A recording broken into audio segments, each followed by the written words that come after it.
Microsoft এক্সেলের আরেকটি নতুন এপিসোডে আপনাকে স্বাগতম।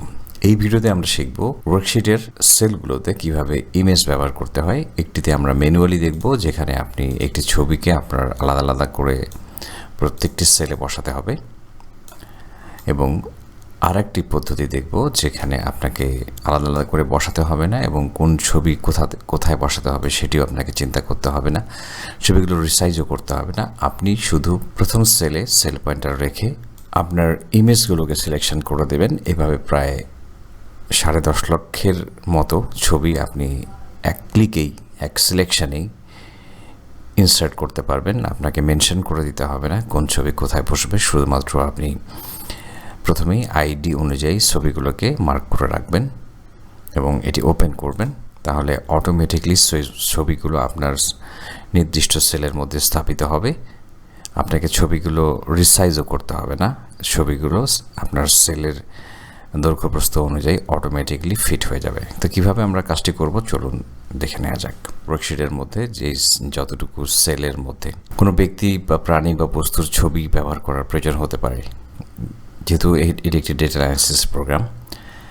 তো যদি কোনো ব্যক্তি বস্তুর ছবি এখানে আমাদের রাখার প্রয়োজন হয়, সেক্ষেত্রে আমরা যেখানে ছবিটি ব্যবহার করব সেখানে সেল পয়েন্টার রেখে আমরা প্রথমে ম্যানুয়াল পদ্ধতি দেখছি। এখান থেকে ইনসার্টে চলে যাব, তারপর পিকচার্স, এবং তারপর যদি ছবিটি আমাদের এখানে থাকে, কম্পিউটারে থাকে, তাহলে দিস ডিভাইস দেব, এবং সেখান থেকে আমরা এখানে যে ছবিগুলো ব্যবহার করছি এই ছবিগুলো সিলেকশন করব। তো আমি প্রথমেই ছবিটি যে এখান থেকে রিসাইজ করা যায় সেটি একটু দেখাচ্ছি, যেখানে আমরা সিলেকশন করে নেব।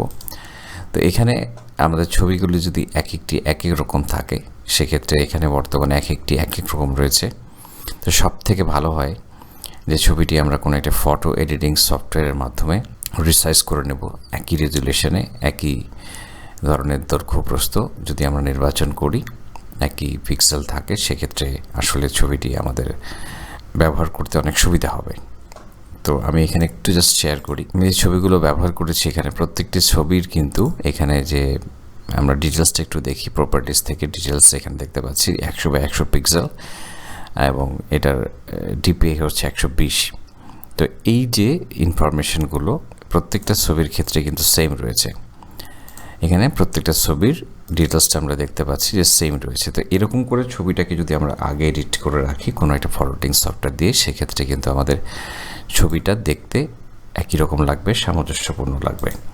আর যদি ছবিগুলো এক এক রকম থাকে, দেখুন এই ছবিটা একরকম, এখানে লক্ষ্য করুন, এটার ডিটেলসটা আমরা দেখতে পাচ্ছি, এটা 640x480, এবং এটার রেজুলেশনটা কিন্তু 96 ডিপিআই। এবং এই ছবিটা যদি দেখি, তাহলে সেক্ষেত্রে এটার ডিটেলসটা আমরা দেখতে পাচ্ছি যেটা অনেক বড়। তো এইরকম যদি ছবিগুলো এক রকম থাকে, সেটাকে আমাদের একটা রেজুলেশনে নিয়ে আসতে হবে, নিয়ে আসতে পারলে ভালো হয়। আর যদি সেটা আমরা করতে না পারি, সেক্ষেত্রে আমরা এখানে আমাদের একটু দীর্ঘ সময় ব্যয় করে আলাদা আলাদা করে এক্সেলেও সেটাকে আমরা রিসাইজ করতে পারবো। তো কীভাবে করব সেটি আসলে আমরা এখন দেখব। যদি এরকম থাকে, তো যদি আমরা এই ছবিটাকে, সবগুলো ছবিকে একসাথে একই সাইজে করতে চাই, সেক্ষেত্রে আমরা এখানে সাপোজ এটার হাইট সাপোজ আমরা 0.8, এবং উইডথ আমরা চাচ্ছি যে 0.8 করে দিতে। তাহলে লক্ষ্য করুন, আমরা যখন হাইট দিচ্ছি তখন হাইট থাকছে, এবং উইডথ দিচ্ছি তখন উইডথ যে কোনো একটা নিচ্ছে। এর কারণ কি? আমরা তো চাচ্ছি ছবিটা বর্গাকার শেপে থাক। এর কারণটা যদি আমরা দেখতে চাই, তাহলে আমরা এখানে জাস্ট এখানে সাইজ অ্যান্ড প্রপার্টিস এই অপশানে ক্লিক করব। তাহলে দেখতে পাচ্ছি এখানে লক অ্যাসপেক্ট রেশিও এখানে দেওয়া রয়েছে। তাহলে এটাকে যদি আমরা তুলে দিই, তাহলে এখন কিন্তু আমার দুটোই আমরা রেশিও অনুযায়ী ঠিক করতে পারবো। এক্ষেত্রে প্রবলেম যেটি হচ্ছে, দেখুন এই ছবিগুলো কিন্তু এক এক রকম হয়ে গেছে। যেমন এটার রেশিওটা আমরা যদি আনলক করে দিই, তাহলে কিন্তু ছবিগুলো শেপগুলো অনেক ক্ষেত্রে নষ্ট হয়ে যেতে পারে। তো এই হলো ব্যাপারটি। তাহলে আর ছবিগুলোকে আমরা ক্রপ করে নিতে পারি। ছবিগুলো যদি আমরা মনে করি যে এরকম করব না, ক্রপ করে নেব, সেক্ষেত্রেও আমরা সেটি করতে পারবো। যেমন ধরুন এই অবস্থায় আমরা যদি এইভাবে লক করে রেখে এই ছবিগুলোর বাড়তি যে ছবিগুলো থাকবে, সেই ছবিগুলোকে আমরা ক্রপ করতে পারি। এটা আপনারা অনেকে জানেন যে এখানে ক্রপ করে ছবিটার কোনো অংশ আমরা কাটতে পারি। তাহলে ক্রপে গেলে তাহলে এখানে ক্লিক করে আমরা কোনো একটা অংশকেও কেটে নিতে পারি, সেটা আপনারা অনেকে জানেন। তো যাই হোক, ছবিগুলো যেভাবে আপনারা যদি আগে এডিট করে নিতে পারেন সব থেকে ভালো হয়। এডিট করে না নিলে তাহলে আমরা কিছু অংশ ক্রপ করে বা এখান থেকে যদি লক এখান থেকে নির্দিষ্ট সাইজে দিতে চাই, তাহলে আমরা এখানে এই আনলক করে দিয়ে আমরা সেটাকে আনলক করে দিয়ে তারপর নির্দিষ্ট সাইজে এখানে নিয়ে আসতে পারবো। তারপর আমরা সেটাকে যার যেখানে জায়গা সেখানে বসিয়ে দিতে পারবো। এক্ষেত্রে যেটি বলছিলাম যে সব থেকে বেটার হয় যেটি, ছবিগুলোকে যদি আমরা আগে রিসাইজ করে নিই, সেক্ষেত্রে যে সুবিধাটা আমরা পাবো যে আমরা জাস্ট পিকচারগুলোকে এখানে যেটি আমি ব্যবহার করছি, যেটি সিলেকশন করে রেখেছি, যে আমাদের ফ্রুটসগুলোকে আমরা আগে থেকেই রিসার্চ করে নিয়েছি, সেক্ষেত্রে আমরা ইনসার্ট করলে আমাদের ছবিগুলো জাস্ট যেটি যেখানে বসাতে হবে সেখানে আমরা এনে এটিকে রেখে দেব। তো ছবিগুলো যদি ব্যাকগ্রাউন্ডটা সেম থাকে, সেক্ষেত্রে আমরা একটা ট্রিক্স অবলম্বন করতে পারি। যেমন এখানে আমরা এই ছবির যে সেলটি ব্যবহার করেছি সেখানে আমরা একটা ব্যাকগ্রাউন্ড কালার ব্যবহার করতে পারি। তো ব্যাকগ্রাউন্ড কালারটা দিলে এখানে স্কেপ প্রেস করব, যদি সিলেকশন না হয় সিলেকশন করে নিয়ে তারপর আমরা ব্যাকগ্রাউন্ড একটা যে কোনো ধরনের কালার ব্যবহার করব। যে কোনো একটা কালার ব্যবহার করলে তখন আমরা বুঝতে পারবো যে আসলে আমাদের ছবিগুলো প্রপারলি বসছে কিনা। তো এইভাবে আমরা আসলে বুঝতে পারবো যে হ্যাঁ, ছবিগুলো আমরা সঠিক জায়গায় ব্যবহার করতে পারছি কিনা, সঠিক জায়গায় সমানভাবে বসছে কিনা, এটা আমরা বুঝতে পারবো।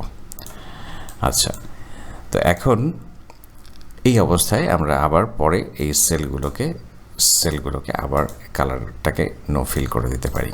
আচ্ছা, যাই হোক, এখন এখানে আমরা আবার এটাকে একটা কালার করে দিলাম। এই অবস্থায় আমরা যদি নতুন কোনো সেল ইনসার্ট করি তাহলে এটা ঠিক কাজ করবে, প্রপারলি কোনো প্রবলেম করবে না। এবং ছবিগুলোকে সিলেকশন করে এভাবে কন্ট্রোল দিয়ে কিবোর্ড থেকে শিফট প্রেস করে ধরলেও হবে। শিফট প্রেস করে সিলেকশন করে ছবিগুলোর অ্যালাইনগুলোকে আমরা সেন্টার করে নিতে পারি, অ্যালাইন সেন্টার, তাহলে সবগুলো ছবির সেন্টার অ্যালাইনমেন্ট হবে। এবং এখানে এটার প্রপার্টিজে ক্লিক করে আমি যদি মনে করি যে ছবিগুলো move and size with cell, এখানে যদি ক্লিক করি, এখানে যদি সিলেকশন দিয়ে রাখি, তাহলে যেটি হবে যে এখানে আমরা যদি সেলটাকে বড় ছোট করি, দেখুন ছোট করলে এখানে কাজ করবে, কারণ অলরেডি ছবিটা যে সাইজের সবচেয়ে বড় সাইজই শো করছে, যার কারণে এটা এখন কিন্তু ছোট হয়ে যাচ্ছে। তো এই ছবিটা ছোট হয়ে যাচ্ছে। তো এইভাবে আমরা ছবিকে ছোট বড় করতে পারবো। কিন্তু এখানে যদি বলা হয় don't move or size with cell, তাহলে এটা মুভ করবে না। তো এখানে সেটিংগুলো আপনি যদি মনে করেন যে এটা সাইজ অপরিবর্তিত থাকবে মুভ করলেও, তাহলে আপনারা এখানে দিয়ে দিবেন। আচ্ছা, তো আপনাদের যেটি পছন্দ হয় সেটি আপনি ব্যবহার করবেন। Don't move or size with cell, এটি যদি আমরা ব্যবহার করি তাহলে কি হয় দেখুন, এখন যদি আমরা এখানে নতুন কোনো একটা সেল ইনসার্ট করি তাহলে কিন্তু মুভ করছে না, ওখানেই থাকছে, তাহলে সেলটা পাশের সেলে ইনসার্ট হচ্ছে। তো আপনার যেটি প্রয়োজন মনে হবে আপনি সেটি করবেন। তো আমি আবার আগেরটাতে চলে যাচ্ছি। তো আমি সিলেকশনের পদ্ধতিটা আবার একটু শেয়ার করি। আমরা যদি সিলেকশন করতে চাই, এখানে আমরা ক্লিক করে যে কোনো একটা ছবিতে শিফট ক্লিক করতে পারি, কিবোর্ডে শিফট প্রেস করে অথবা কন্ট্রোল কি প্রেস করে, শিফট অথবা কন্ট্রোল দুটো অ্যালাউ হয়, ড্র্যাগ করতে পারি। অথবা আমরা এখান থেকে আমাদের হোম ট্যাবে ক্লিক করে ফাইন্ড অ্যান্ড সিলেক্ট, এখান থেকে সিলেক্ট অবজেক্ট দিয়ে আমরা এখানে ড্র্যাগ করতে পারবো, তাহলে একবারে অনেকগুলো সিলেকশন হয়ে যাবে। এটি গেল ম্যানুয়াল পদ্ধতিতে, যেখানে আসলে আপনার প্রত্যেকটা ছবিকে নামের সাথে ছবিগুলোকে চিনতে হবে। কিন্তু আপনি যদি মনে করেন যে এখানে তো আমরা ফলগুলোর নাম খুব সহজেই চিনি, কিন্তু অনেকগুলো ব্যক্তি যদি থাকে, প্রত্যেকটা ব্যক্তিকে কিন্তু আপনার আলাদা করে আইডেন্টিফাই করা খুবই কঠিন, এবং সেক্ষেত্রে একটা করে ছবি মিলিয়ে বসানো বা রিসাইজ করতেও কিন্তু অনেকটা সময় লাগে। তা আমাদের এখানে সেক্ষেত্রে কিছুই করতে হবে না। আপনি শুধুমাত্র প্রথম সেল পয়েন্টার রেখে শুধুমাত্র ছবিগুলো সিলেকশন করে দিলে অটোমেটিক প্রত্যেকটা আইডি অনুযায়ী সেলগুলো, প্রত্যেকটা সেলের মধ্যে ছবিগুলো ইনসার্ট হয়ে যাবে অটোমেটিকলি। প্রায় 10.5 লক্ষের মতো ছবি আপনি এক ক্লিকেই বসাতে পারবেন। তো যেহেতু অনেক সহজ কাজ যেগুলো করতে হয়, তার জন্য আমাদেরকে একটু কঠিন প্রসেসের মধ্যে যেতে হয়, তবে খুব একটা কঠিন না, আপনারা দেখলেই খুব সহজেই করতে পারবেন। এটার জন্য আমাদের যেটি করতে হবে যে VBA কোড ইউজ করতে হবে। তো কোডটি আমি আপনাদের দিয়ে দিব। এই জন্য ডেভেলপার ট্যাবটি ওপেন করে নিতে হবে, যদি আপনাদের ডেভেলপার ট্যাবটি ওপেন করা না থাকে। এটি পূর্বের একটি ভিডিওতে আমি দিয়েছি বলে আর দেখাচ্ছি না। আপনারা যারা ডেভেলপার ট্যাবটি ওপেন করতে পারেন না, আই বাটনে ক্লিক করে আপনার ডান পাশে আই বাটনের ডান পাশের কর্নারে যে আই বাটনটি দেখতে পাচ্ছেন সেখানে ক্লিক করে আপনারা ডেভেলপার ট্যাব কীভাবে ওপেন করতে হয় সেটি দেখে নেবেন। তো এই জন্য আমাদের যেতে হবে, যদি সেটি হচ্ছে ডেভেলপার ট্যাবে চলে যেতে হবে। যাওয়ার পরে তো প্রথমে আমরা যেটি করব সেটি হচ্ছে আমাদের এখানে সেল পয়েন্টার রেখে প্রথম যে সেল থেকে আমরা ডেটাগুলো শুরু করব সেখানে সেল পয়েন্টার রেখে আমরা বাম দিকে যে visual basic developer tab open করে ভিজুয়াল বেসিক এবং ভিজুয়াল বেসিকে ক্লিক করার পরে আমরা এখানে দেখতে পাচ্ছি যে ইনসার্ট ট্যাবে আমাদের একটা মডিউল নামে একটা অপশন দেখাচ্ছে এবং মডিউল যে অপশনটি রয়েছে এখানে ব্ল্যাঙ্ক একটা আমরা মডিউল দেখতে পাচ্ছি, যেখানে আমরা এই কোডটি পেস্ট করে দেব। কোডটি পেস্ট করে দেব, জাস্ট পেস্ট করে দেব এখানে এন্ড সাব পর্যন্ত যা আছে হুবহু কপি করে পেস্ট করে দেবেন। এই কোডটি আমি আপনাদের দিয়ে দিচ্ছি। এই কোডটির ফাইলটি আমি ডেসক্রিপশন বক্সের লিঙ্ক দিয়ে দিব, আপনারা সেখানে ক্লিক করে নিয়ে নেবেন। তো এটা একটা ইমেজ টেক্সট ফাইল থাকবে, সেটি আপনারা কপি করবেন। তো আমি যে ছবিগুলো এখানে ব্যবহার করেছি এখানে সবগুলো ছবি আপনাদেরকে দিয়ে দিব। এখানে VBA কোড নামে আপনারা পাবেন। তো এখানে আমি আপনাদেরকে একটা এরকম ফাইল দিব, আপনারা এটি ওপেন করবেন এবং এখান থেকে জাস্ট কপি করে নেবেন। কপি করে আপনারা এক্সেলে চলে আসবেন এবং এক্সেলে এখানে এসে এখানে শুধুমাত্র Ctrl+V প্রেস করবেন অথবা এডিট থেকে পেস্টে ক্লিক করবেন। ওকে, তারপরে আপনাদের কাজ হচ্ছে যে এখানে এই যে রান বাটন দেখতে পাচ্ছেন, জাস্ট F5 প্রেস করলেও হবে কিবোর্ড থেকে, এখানে ক্লিক করবেন। ওকে, তো ক্লিক করলে আপনাদের সামনে আপনাদের ফোল্ডারের লোকেশনটি চাইবে। তো ফোল্ডারের লোকেশনটি আপনারা সিলেকশন করে দেবেন।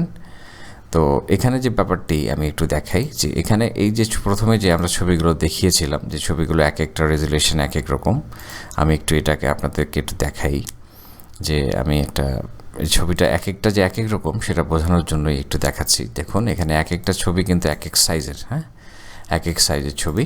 তো আমি এই ছবিগুলো যদি সিলেকশন করে দিই তাহলে দেখুন কি হয় এটার সুবিধাটা, যে এটাকে আমি সিলেকশন করে দিলাম। এখন শুধুমাত্র আমার এখানে এক্সেল যে Alt F11 এখানে ক্লিক করলে হবে। দেখুন অটোমেটিকলি ছবিগুলো কিন্তু রিসাইজ হয়ে গেছে এবং আমার সেলের সাথে সামঞ্জস্যপূর্ণভাবে সেট হয়ে গেছে। অর্থাৎ আমার সেলটা যদি বড় থাকতো, আর একবার একটু দেখাই, আমার সেলটি কিন্তু এখন কিন্তু বড় রয়েছে, হ্যাঁ, এখন কিন্তু আমার সেলটা একটু বড়। তো এখন যদি এই অবস্থায় আমি ওই ছবিগুলোকে নিয়ে আসি তাহলে কি হবে? তাহলে এখন দেখুন, এখন ছবিগুলো এখন কিন্তু তারপরেও দেখুন ছবিগুলো কিন্তু ফিট হয়ে গেছে। তো এখানে একটা সুবিধা হচ্ছে যে ছবিগুলো আপনাকে এখানে রিসাইজ করতে হবে না, ছবিগুলো অটোমেটিকলি ফিট হয়ে যাবে। দেখো সব থেকে বেটার যেটা বলছিলাম আগে থেকেই, যে আপনার ছবিগুলোকে আগে এডিট করে নেওয়ার কোনো বিকল্প নেই, আপনি ছবিগুলোকে আগেই এডিট করে নেবেন। আচ্ছা, তাহলে আমরা দেখতে পারবো যে আমাদের ছবিগুলো প্রপারলি আমাদের সেলের মধ্যে সামঞ্জস্যপূর্ণ থাকবে। তো এই জন্য আমরা আবার দেখাচ্ছি, আমরা ভিজুয়াল বেসিকে চলে যাব এবং এখানে কোডটি পেস্ট একবার করলে আর সেভ করে রাখলে করতে হবে না। পরবর্তীতে আমরা জাস্ট রানে ক্লিক করব। রানে ক্লিক করার পর আমাদের এখানে যে ছবিগুলো আমরা ব্যবহার করব এখানে আমরা দেখিয়ে দিব। আমরা এখন যেহেতু এখানে আমরা রোজ ফোল্ডারের ছবিগুলো নিব, তাহলে এটাকে জাস্ট সিলেকশন করে দিব। এখানে 1 থেকে 5 পর্যন্ত রয়েছে। তো এখানেও আমাদের 1 থেকে 5 পর্যন্ত রয়েছে, আইডিটা দেওয়া রয়েছে। অটোমেটিকলি 1-এর সাথে 1 সেট হয়ে যাবে। দেখুন 1-এর সাথে 1, 2-এর সঙ্গে 2, 5-এর সঙ্গে 5, এভাবে প্রায় 10.5 লক্ষের মতো ছবি আপনি ব্যবহার করতে পারবেন। প্রথমেই ছবিটি স্ক্যান করার সময় আইডিটি মেনশন করে দেবেন, আইডি দিয়ে সেভ করে রাখবেন ছবিগুলো, তাহলে অটোমেটিকলি ছবিগুলো সেট হয়ে যাবে। আপনাকে কার ছবি কোথায়, কার ছবি কোনটা আদৌ সঠিক হলো কিনা এটা নিয়ে আপনাকে চিন্তা করতে হবে না।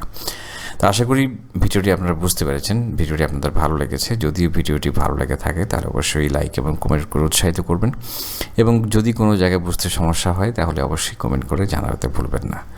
আপনাদের সর্বাঙ্গীন সাফল্য কামনা করে এবং পরবর্তী ভিডিও দেখার আমন্ত্রণ জানিয়ে এ পর্ব এখানে শেষ করছি। অনেক ধন্যবাদ।